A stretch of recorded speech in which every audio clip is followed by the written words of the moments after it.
So here's a little quick update here on our vegetable garden. Come check out our asparagus bed we have here. As you can see, we have quite a bit of asparagus growing. We're going to harvest this all today.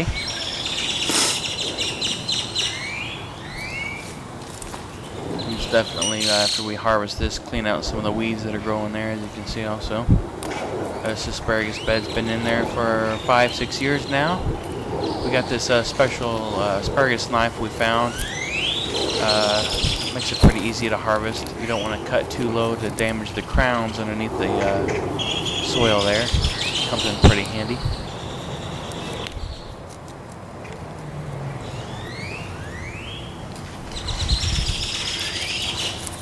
We've probably already harvested 6 or 7 pounds of asparagus already from this vegetable garden for this year so far.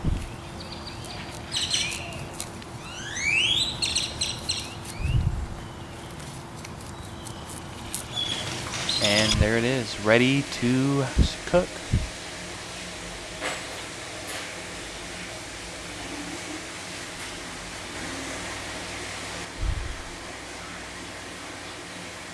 Here we have our onions growing. Doing pretty well. One little issue we have with our onions this year, I'll show you in a second. They're coming along really well.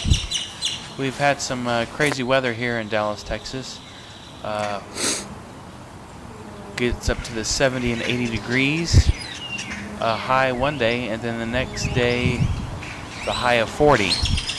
And then the next day goes up to 70, and then back down to 40, and so on and so forth. So we've had some extreme temperatures up and down, and well, that's not good for the onions. And if we look in closely here, I'll show you why. Our onions are going to flower, or about to flower, going to seed, whatever you want to call it. And this is not good if you want to store your onions. They most definitely are not going to get any larger once they go to flower. Also called bolting. So this is most definitely caused from exposure to fluctuating temperatures that most definitely we've had this spring so far. So we will most definitely use these onions that are flowering right away, or use them now, or when we harvest them we'll use those first. Hopefully no more onions will go to flower, and these onions will most definitely be much smaller, and they do not store as long. Very short storage life once they start to flower. So extreme temperatures, not good for onions, as we can see here. Here's one that's flowered, quite small, but most definitely still edible, and we'll use it tonight. Here's our dogs helping us out in the garden, sniffing for rabbits, which they cannot get in the garden anymore with our fence around it.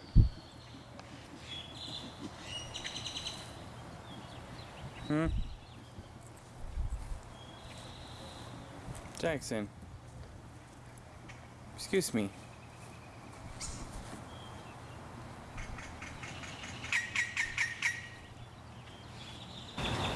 Here we have our sugar snap peas. Ordered these seeds from rareseeds.com.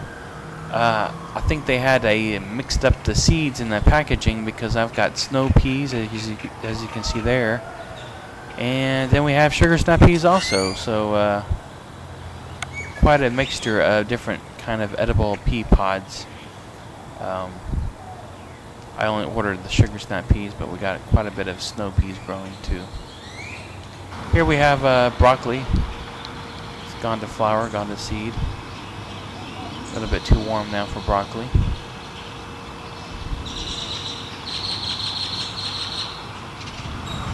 Tomatillos here.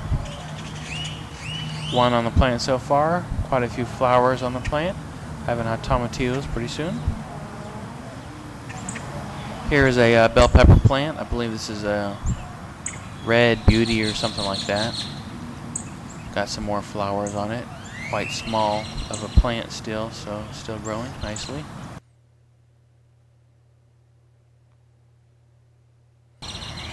Here's another pepper plant. Got 2 nice sized peppers on it.